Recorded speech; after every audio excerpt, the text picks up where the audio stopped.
What's going on, everybody? Welcome back to Creeptober, where we're doing a video a day here in October, and we are back in Strange Antiquities. And we're actually right where we left off. At the end of day 2, a deep pain radiated down the side of the rider's head where he had sliced himself with a diverging hook, and his thoughts were scattered and torn. He could not see out of his left eye. That's right, we're back in Strange Antiquities. Man, this game's so good. We're learning things. Oh, we gotta do more tracing at the end of our day here. And we'll see here. We did some traveling last episode. We helped some people. We had to do some hints. We've unlocked some more information here. Maybe that's a key? What is that? Another tarot card thing-a-bob. That's fine. We'll add it down here. We can't, like, move it right now. We can just look. Now, one of the things I wanted to look at is I thought this was saying...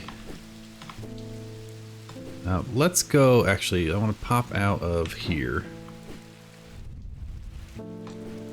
I thought some of these things would like give off energy or patterns, but maybe not. Anyway, we'll find out after we pet our cat. Another rainy day here in the area, and we're good. It's our archive of things we complete. Okay, that's the drawer. That's where the archive goes. Beautiful. We've met some friends, and now it's time for a new customer. Hello, Francesca Robertson. Good afternoon. No, morning. Oh, she got a scratch. Sorry, I'm a little distracted. I'm Francesca Robertson, a doctor of sorts. I assume you've heard about Mr. Hungerford. It seems it's the talk of the town already. I'm used to dealing with maladies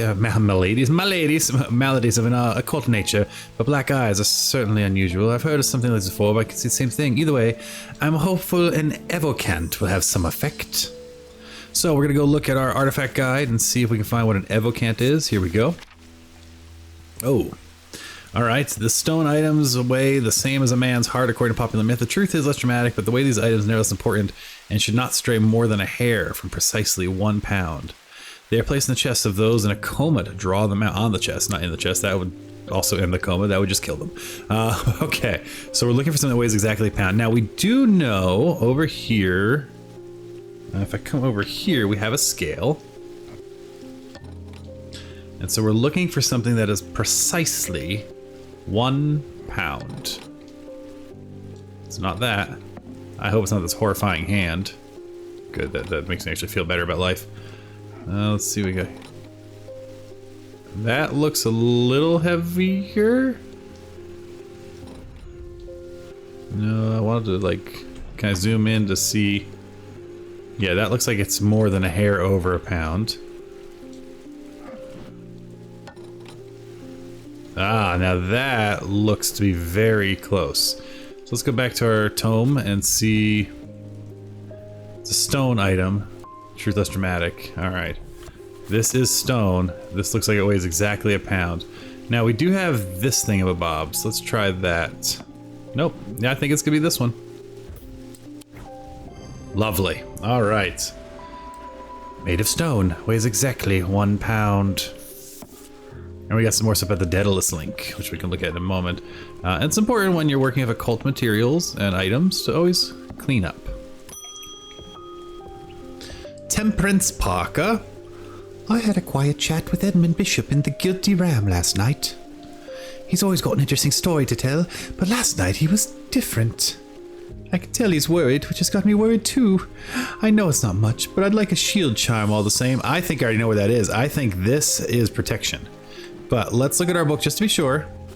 But if we come to shield charm, protection or theatric spirit of wandering shall not abide by them. Charms symbology. Yeah. So we know that symbol. We can zoom in on that even more. That is the protection symbol, and we know that because we notice it in our hermetic symbology book over here for protection. So we're gonna go ahead and give her the shield charm and see how that goes. Bam, wham.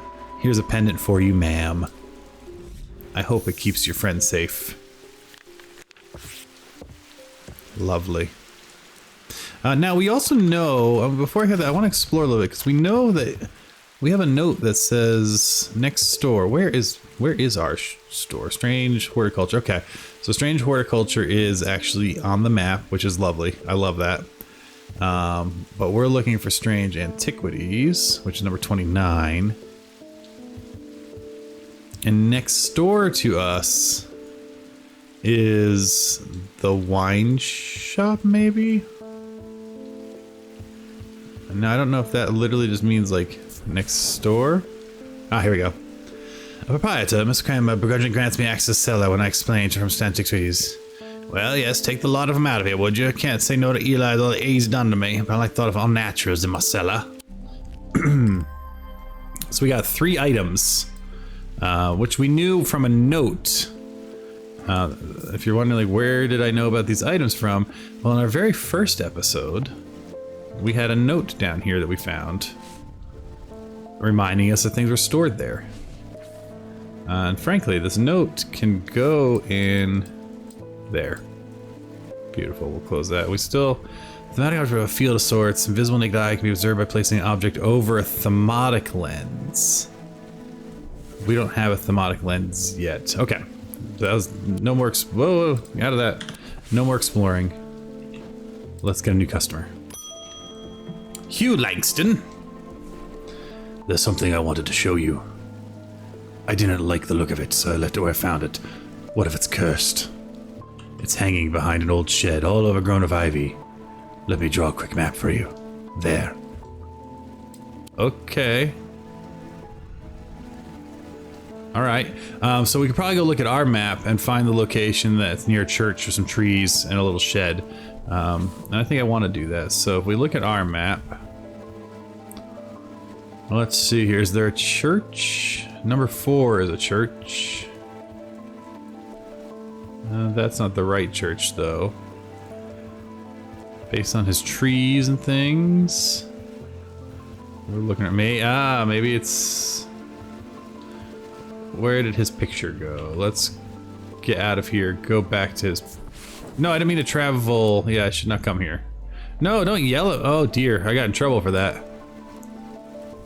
I wasn't trying to like go there. All right, maybe if I bring this down here, we can also take a look. Now, what are the odds that his map is perfectly oriented the same way of the road system, right? Like, can I look for a similar? I'm gonna put these tarot cards in here. Oh, you know, they can go here because I don't know what else to do with them. Let's keep a pile there. Okay. Can we find a major road that's got a similar kind of layout? Now it looks like there's a little lake, maybe, on his map. And let's see here. We're looking for kind of a main crossroad, which branches and connects to a branch. I can't imagine these are oriented north, but it does look like it's by a church, and there's a little shed. So the big church here, there's a small church over here, and that's Church Road.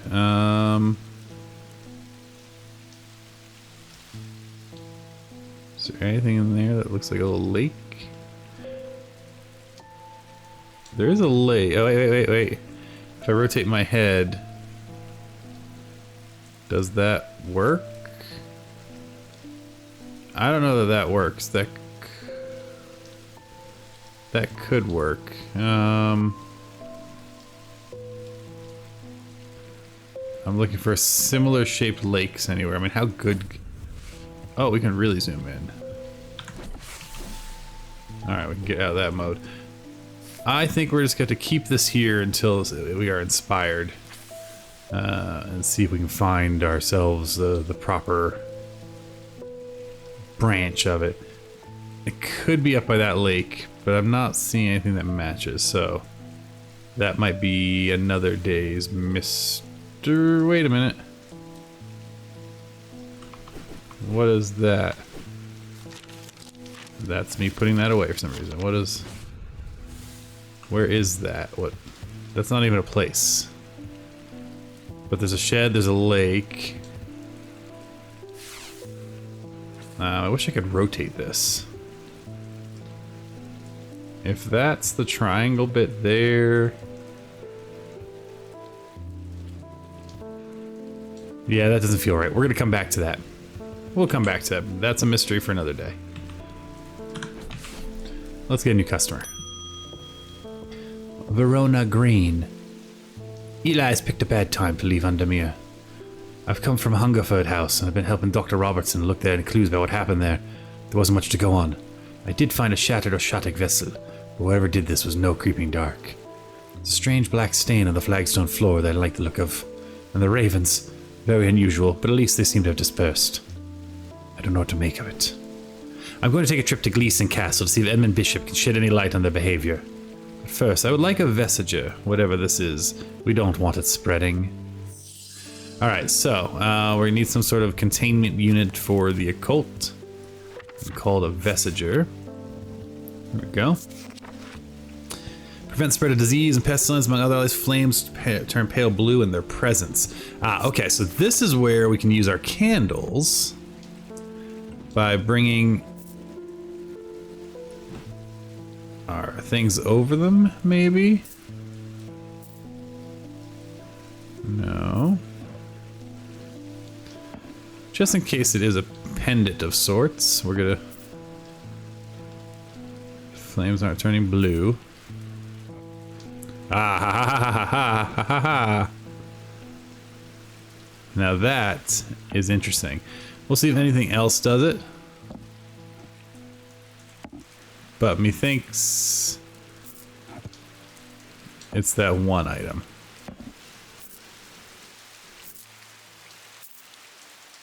There we go. Alright, let's go get our Vesiger. I would like to look at said item.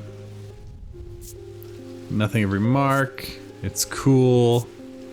Nothing of remark. Nothing of remark. Oh, that's not the right one. It's this one. So we got stone, gemstones, and gold. Detailing a warm. And it doesn't inspire anything else, but it does turn things blue. And that's the clue. It turns things blue. Excellent. Alright, so let's see what else we get for... Oh, that was a fast day. Interesting. Can I travel then to try to solve my maze problem? Pardon me. So, we have our map here. Now, I don't know how accurate the trees are, but I'm thinking that's a church. And if we look at this, we have number 4 is a church. There's a convent at number 18. And 28 is a church. So let's take a look at the different church. That could be a church with the forest, but I don't see a lake. Unless it's this lake. And if we look at the map for the roads, does that jive? If that's the top road... Yes, I think that jives. I think we want to go there. Haha! The shed is actually a wooden summer house that looks over the pond, but it's clear it hasn't been used in some time. Thick brambles claws their way up. And some brambles. Okay, looking over here. Something catches my eye as I reach for it, and I notice that there's another pendant hanging next to it, almost completely hidden by the ivy. Alright, so parts I've been restoring my amulet. So I got 2 things. One that's potentially cursed. Okay, so we'll pop that there. I'll pop that there. And now if I go down to my map, I should see... Yes, that it is solved. So I should be able to take my map bit here and put it in my archive right here, where we're keeping all of our completed clues. Nice. All right. Well, that is excellent. I think we're doing well. Pet the cat. Always pet the cat. And we'll end our day with another, maybe tracing. Day 3. 2 days earlier, the rider and his fellow adventurer were deep underground, exploring the tunnels below the Kirkhead Tower when they made a discovery. The relation of the find would soon turn to horror. I love it. All right, so we'll continue. We'll do our trace. And that's going to be the end of day 3 of Strange Antiquities. Let's go ahead and... This is a key, right? Yeah. Interesting. But yeah, that's the end of day 3. How you liking Creeptober? Let me know in the comments. Oh, Lock and Key, like the comic book? Loved that. Okay, but yeah, let me know in the comments how you like Creeptober so far. I'm having a blast with these videos. What other games do you want to see? Don't worry, there's gonna be more of this for sure. And we'll keep kind of going through different games each day. And hopefully you're enjoying it. I'm having a blast, and we'll see you next time. Thanks so much for watching. Bye.